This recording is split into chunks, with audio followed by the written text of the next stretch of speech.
This week, we talk about that amazing new lineup for the upcoming DC Universe slate of movies and TV shows. We talk a little bit about the upcoming Ant-Man and the Wasp Quantumania movie and the Bad Batch mid-season finale. Welcome to the Infinite Taylorverse.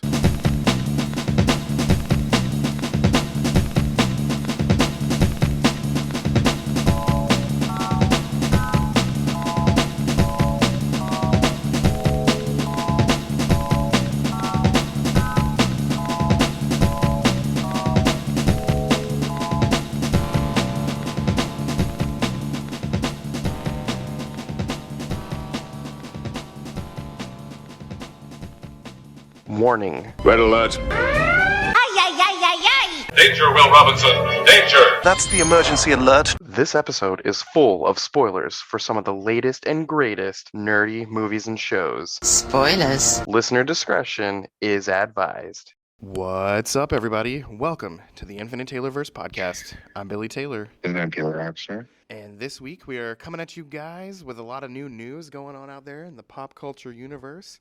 Last week we had that really fun interview with Marty Hansen, aka the God Beast. It was super cool getting a little bit of insight into that hobby/industry. So this week we got a bit of news to catch up on. But before we jump in, Taylor, what have you been nerding out about this week, man? What have I been nerding out about this week? I started watching The Stand, the Stephen King. I think they were on TV, like hour and a half. Yeah. Like specials, and there's like 4 of them, I think, 3 or 4 of them parts. I watched the first part of it, and it's fun.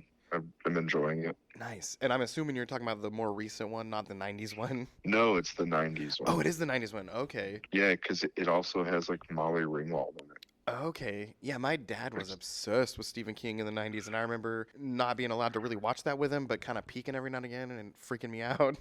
Yeah. So far, it's been really interesting. Like, so far, like, everyone's just, like, getting sick. Yep. So, like, it's just starting, basically. And, like, the beginning of it's kind of boring. But then, like, right when you get to the middle, stuff just starts happening. Also, a young Rob Lowe is pretty cool. Right. A couple of years ago, CBS did a complete remake of that miniseries, and it was pretty decent. And they changed up enough things to make it seem fresh and modern, but still stuck to the original storyline, and I had no complaints about it. Yeah, I'll probably have to watch that now. Let's see.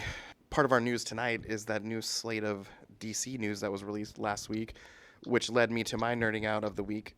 I never read the recent Supergirl Woman of Tomorrow 8-issue miniseries, and so after that news, I picked up those issues, and I've read about 4 of them, 4 of the 8, and I'm really enjoying it, and I'm excited that there's going to be a movie based off of it. But that's what I'm nerding out about this week. Supergirl, Woman of Tomorrow. Definitely go pick it up at your local comic shop or Amazon or the library or wherever. It's totally worth it. Yeah, where did you get all the issues? You just go to Elite? They didn't have all of them. I honestly used eBay for a bunch of them. Oh, okay. And I've found a few pages that don't charge a ridiculous amount, and some of them don't even charge for shipping. They just do media mail or something. I don't even know what the deal is. And maybe I'm just making that up, but they had free shipping, and so I was like, heck yeah, I'm taking these. That's awesome. But yeah, let's jump into the news. Maybe a little bit out of order this week. So since I brought up the Supergirl Woman of Tomorrow thing, let's talk about all that DC news we got about a week ago. Oh, yeah. How exciting, right? I'm pretty excited. I know there's a lot of people who are major fans of the Zack Snyder verse, whatever you want to call it. And so they're very bummed out. And I get that. I totally get it about things being, rebooted and restarted. But having said that, I'm very optimistic about what's to come. Yeah, I mean, I saw a bunch of things there that I thought were very new. Yep. Like ideas that were brought to the table that no one's brought to the table. Yes. And I saw a couple of my favorite characters come back. So we should just go down the slate and talk about them. Do you have it pulled up? I do. And so James Gunn made a big post online, and basically this first wave of things is going to be called Chapter 1, Gods and Monsters. And it was kind of broken into a few categories. There's the stuff that they're going to be wrapping up, things that are currently going, but kind of finalizing the current iteration of DC. Like, the Flash season 9 is the final season of the Flash, and that's going to be finishing off this year very soon. And then things like, we know that Aquaman 2 is coming soon, and there's a Blue Beetle movie coming soon, and Shazam Fury of the Gods coming soon, and then that Flash movie coming this June, which is supposedly what's going to reset the DC universe. And first of all, I saw a little bit of, at least to me, kind of sad news about that today. There's information floating around that they completely removed everything that had to do with Michael Keaton's Batman and the version of Supergirl they threw in there. They completely removed all of it from the movie. And that is such a bummer if that's true. Do we know why? It did not say why. It just sounds like that's just the rumor floating around to make it fall in line more with making this an actual Flashpoint reboot as opposed to what it kind of was going to be. Okay. And if I that's trust him. Yeah, I do trust the process here. I'm just bummed out that if that's true, we don't get to see Michael Keaton Batman, and that's honestly what I was looking forward to the most. Yeah, I get that. They also had an Elseworlds category, so when we get, Matt Reeves' The Batman 2 and The Joker 2 and things like Teen Titans Go and the Penguin series spinning out of The Batman and the Superman and Lois TV show, which has not been canceled yet, and the Harley Quinn cartoon and the Sandman and all these other things, those are going to fall under the DC Elseworlds category, so they can still do those things separate from their main DCU. And then the big meat of the story, I guess you could say, was as for movies, we're going to be getting Superman Legacy, The Brave and the Bold, Supergirl Woman of Tomorrow, The Authority, and Swamp Thing. And then for TV, we're getting a Waller series, as well as Peacemaker Season 2, The Creature Commandos, Booster Gold, Paradise Lost, and Lanterns. And I have to say, I'm so excited about every single one of these things. Yeah, I am too. So Superman Legacy, do we know why it's called that, or what is it going to be about? Do you know? So most of these characters are going to be well established. None of these are going to be origin stories, none of them. So that's kind of cool that they're not going to be retelling that same old story that we've gotten so many times, which, I wouldn't have hated it. I would have watched it anyway, but it sounds like we're getting established heroes. And so Superman's going to be... I'm so okay with that. Yeah. Superman's going to be in his mid to late 20s, and it's going to kind of follow the All-Star Superman book. So is he going to have cancer? I don't know. I don't know how they're going to go with this.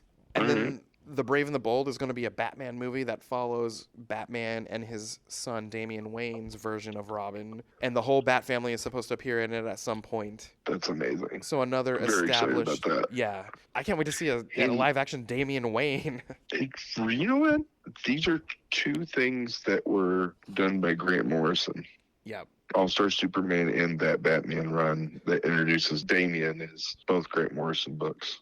Yep. Just pointing that out. And then Supergirl Woman of Tomorrow. This is literally based off of the book miniseries Supergirl Woman of Tomorrow. And I'm reading that right now. It's the point of view of this alien young girl whose father was murdered on her planet. And Supergirl is off-world. She wanted to fly to a planet with a red sun so she could get drunk and mourn the loss of her family. It was the anniversary of Krypton blowing up or something. And I'm about halfway through this storyline, and they're in the process of trying to get back to Earth because this guy stole her ship and she's stranded in a world with a red sun. And not to spoil too much, it's just really good. It's a really good story so far. It sounds awesome.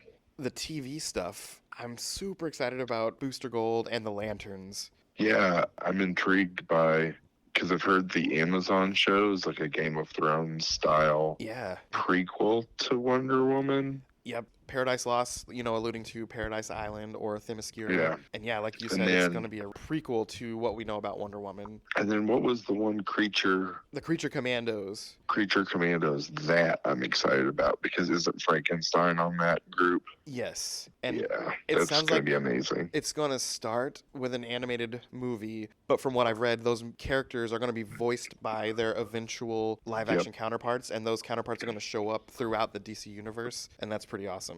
Yeah, I guess it's going to be kind of like a what-if thing where they're going to use the same actors for the voice actors, and it's actually continuity-based, and everything's connected. Yep.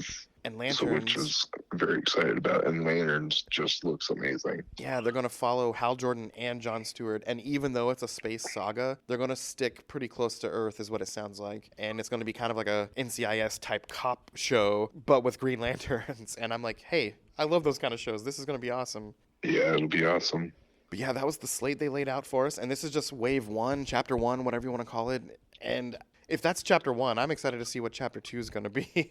Yeah, I'm very excited for the Authority and Swamp Thing. Yep. Which is, I wonder if they're going to use Grant Morrison's Swamp Thing too. Maybe. We got a lot of that Grant Morrison And he storyline did a run of Authority, didn't he? I think so. I'm going to be real honest. I have not really read The Authority, but I know who they are and what they are and all that stuff. But I think you're right. Huh. Interesting. Let's see, The Flash season 9 wraps up here really soon, and for fans of the whole CW Arrowverse, we know that Legends of Tomorrow was suddenly canceled last year on a major cliffhanger, and the current showrunner of The Flash, who's doing the final season, said that if it was going to be a typical 22 episode season, he was going to have the Legends get wrapped up in it. But since they're doing a truncated 13-episode finale season, that's not exactly going to happen. But never say never. They might still show up in this season. We just have to take the whole suspension of disbelief or whatever and go with, I guess, they're safe from whatever that cliffhanger was.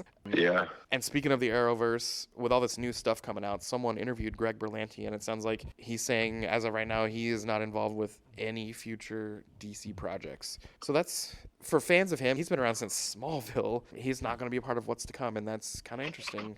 Yeah, it just seems like they're really, really going for the clean slate.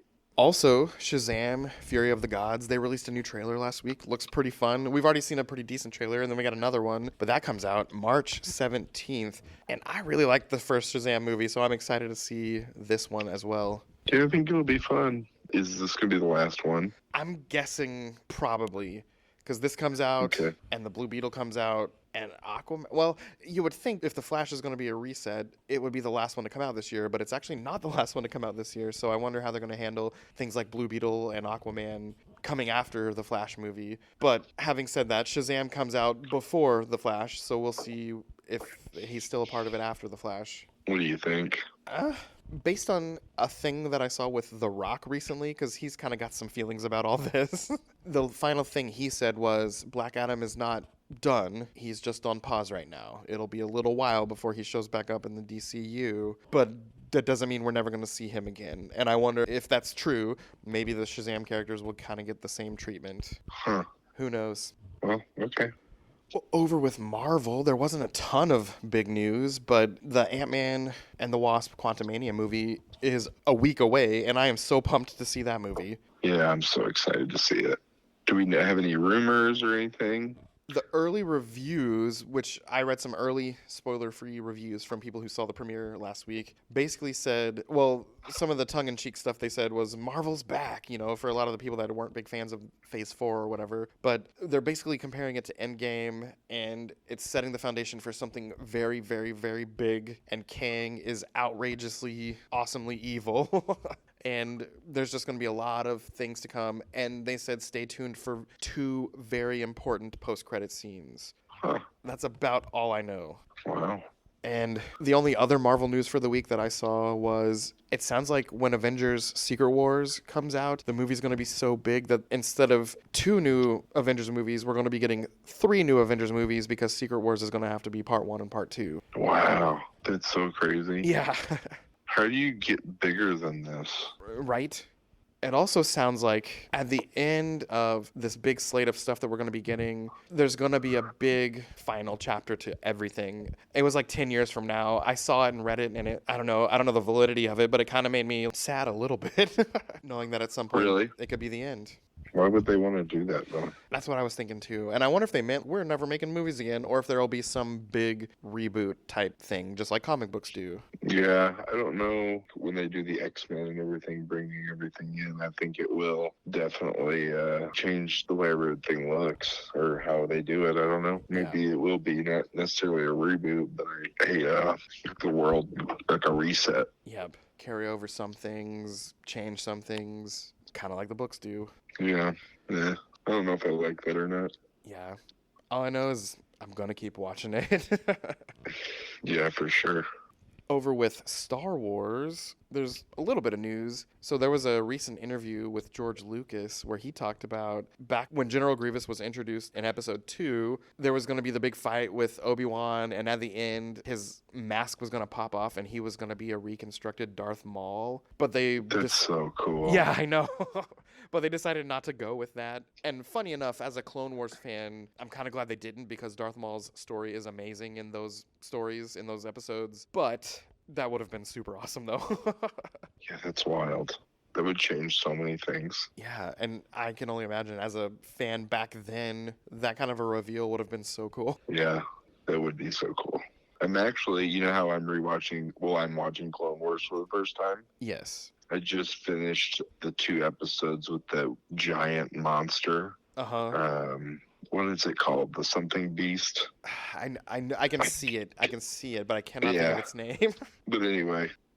The Bad Batch this morning had their season 2 mid-season finale. It was a 2-parter. They dropped 2 episodes at once. It was super awesome, and it totally answered something that I've always wondered about Star Wars that has never been answered. And that is? Okay, I'll throw out the spoiler alert warning. So when we watched the original Star Wars with Luke Skywalker and everything, stormtroopers are just stormtroopers, and they're people, they're whatever. But in the prequels and in the Clone Wars series, it's clones. They're all clones. And then we know Order 66 happens, and they turn on the Jedi and kill the Jedi, and then the Emperor takes over everything, and the Empire forms. And then suddenly, with no explanation, it's like, what happened to all the clones? And now we have these stormtroopers who are just regular people who fit those roles or whatever.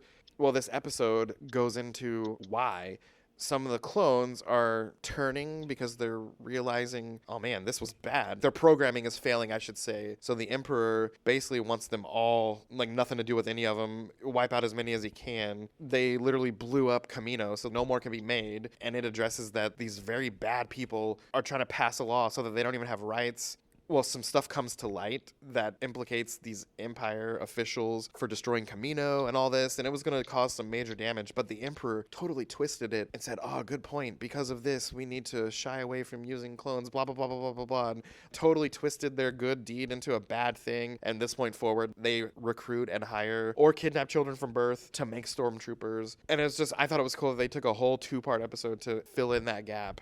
That is nuts. I kind of always wondered that too, why they didn't carry over the clones. Yep. But yeah, that was answered. Yeah, that's crazy. Oh, and one final thing about Star Wars. Mandalorian Season 3 premieres on March 1st on Disney+, and we're less than a month away for that, so that's going to be awesome. Yeah, that will be way awesome. Thinking of The Mandalorian, jumping over to other parts of the pop culture universe here, The Last of Us has been so good on HBO. Emily and I have watched the first 4 episodes, and the third one was heartbreakingly amazing. I cannot get over it. It was a piece of art. If you haven't watched the show, folks, go watch it just for that 3rd episode alone. The ratings were so high that they've already greenlit a 2nd season just based off of that. And are they going to do like one season's one game and one season's the other game, or I'm not how are sure. they doing it? I'm not sure how they're going to do that. But so far, they've followed the game closely. I wasn't a player of the game, but I've seen a lot of online videos comparing the game to the show, and it's super close. Nice. Yeah, Lauren started watching it. She's like 2 episodes in. I just haven't gotten around to it yet. Nice. Tell her for the 3rd one, she's going to need some tissues. I'm sure she does. Episode 5 comes out this weekend a little bit early. They normally drop on Sunday night, but the Super Bowl is this weekend, and they're dropping it on Friday, so it doesn't compete with the Super Bowl. Yeah, it's kind of hard to do that. Yeah. Let's see. Ooh, some really cool Doctor Who news for you Whovians out there. It sounds like Russell T Davies was in an interview, and now that Disney Plus has some rights to Doctor Who, he said we can expect quite a few Doctor Who spin-offs to be in the works to be released on Disney Plus. So for fans of that whole universe, we're about to get a whole lot more Doctor Who from all corners of that fandom, and I'm kind of excited about that. That's exciting. I hope they bring back, what was the show they did? Torchwood? Torchwood, yeah, that's right. I hope they bring back that. That would be super cool. It's hard for me to picture that on Disney Plus, but I guess a version of it could totally be on there. I mean, Deadpool's going to be on there. Yeah. They've got all the Netflix Marvel on there. So yeah, never mind. I take it back. That could totally work. Oh, this news was a little annoying, and we've kind of talked about it earlier, trying to figure out some Ant-Man and the Wasp Quantumania tickets, but AMC Theaters is going to be having this new seating tier system where premium seats with premium viewing cost more than other seats. So yeah, that's kind of annoying. If your seats are kind of in the middle with that premium line of sight, your tickets are going to cost a little bit more. And I don't know what to think about Yeah. that. That sucks. That's like making movies like concerts. Yeah. I saw, Yeah, I think it that was on sucks. Twitter or something, Elijah Wood, good old Frodo Baggins here, was very against that. He had a whole rant about it. Like, oh, so basically you're trying to, take away this experience from lower income people. It was a whole thing that he wrote out. And I was like, yeah, thank you, Frodo. Yeah, that's so crappy. I don't know. Maybe it'll have a negative effect and it won't last too long, but you never know. Yeah, man, that sucks. Yep. Looking at tickets earlier, so far it was just $1 more. So like, oh, I'm sitting in the middle. My seat costs $1 more than if I was off to the side or something. And it's like $1's $1, but on the other hand, it's like that's my dollar. Yeah, it's like paying for something you're only going to experience once, and it's like once it's gone, it's gone. And it's like you're already paying like way more than you used to, and now it just keeps adding up. It's just obnoxious. Yep. Oh, over on Amazon, speaking of all this, video game stuff being turned into TV and movies, there's going to be a new Tomb Raider TV series on Amazon. And I think that'll be a really cool idea. I didn't hate those 90s, 2000s Angelina Jolie ones. And then the one that came out a handful of years ago, I didn't hate that one either. But I think with an Amazon budget and a weekly episode situation, it could be actually pretty good. Yeah, I kind of feel the same way. I didn't hate any of those things. I didn't love them, but they could make it into something cool. Yep. Oh, were you a fan of Adult Swim's Aqua Teen Hunger Force? Yes, I'm actually currently rewatching it. I'm on the 3rd season now. In college, I loved that show. It was so dumb, and I loved it so much. Oh yeah, it's so funny still. Yep. I remember the character, the rapper MCP Pants, and my friends and I would do the Meatwad voice like, man, MCP Pants. It's so dumb, but we would do it all the time. I want candy. Bubblegum and taffy. That's so funny. Yeah, that's a good episode. But speaking of those guys, they are bringing back Aqua Teen Hunger Force in the form of a movie called Aqua Teen Forever Plantasm, and it comes out on HBO Max on February 8th, and then eventually on Adult Swim on March 12th. So, as of right now, we could go watch that on HBO Max right now if we wanted to. Oh, wow. Awesome.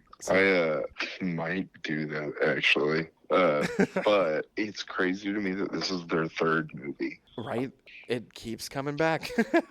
Yeah. I'm okay with it. It's so ridiculously over the top, and the guests that they have on it are always really funny, and yeah, it's great. Also this week, Mike Judge released a new Beavis and Butthead series, and I'm pretty sure it's also on Adult Swim, but it starts this week as well. So there's a new Beavis and Butthead as well as a new Aqua Teen Hunger Force. Wow. All of the mindless, brain cell rotting entertainment is back. It is. And I guess one final piece of news, another bummer. So all the stuff with Justin Roiland going on with the Rick and Morty people.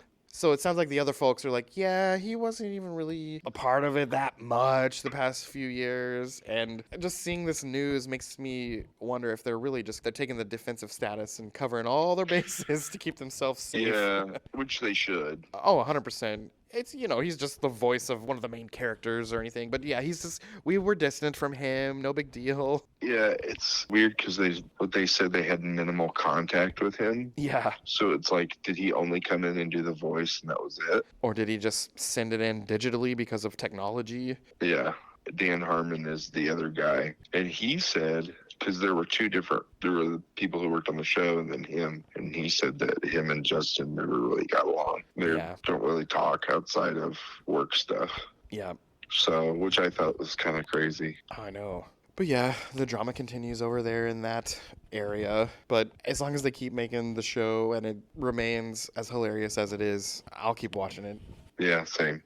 One last little bit of news. This is some local news. The Comic Coffee House over in Olathe is finally coming back with a trivia night. It looks like on Woo! Yeah, I know. I'm so excited. Saturday, February 18th at 6 p.m. So this is next weekend. There's going to be some Lord of the Rings trivia. So gather all your Middle-earth info and your friends and message them on social media, give them a call, stop by the shop, any of those things, and set up a team with them and come do some trivia. Those guys always have a good time. Yeah.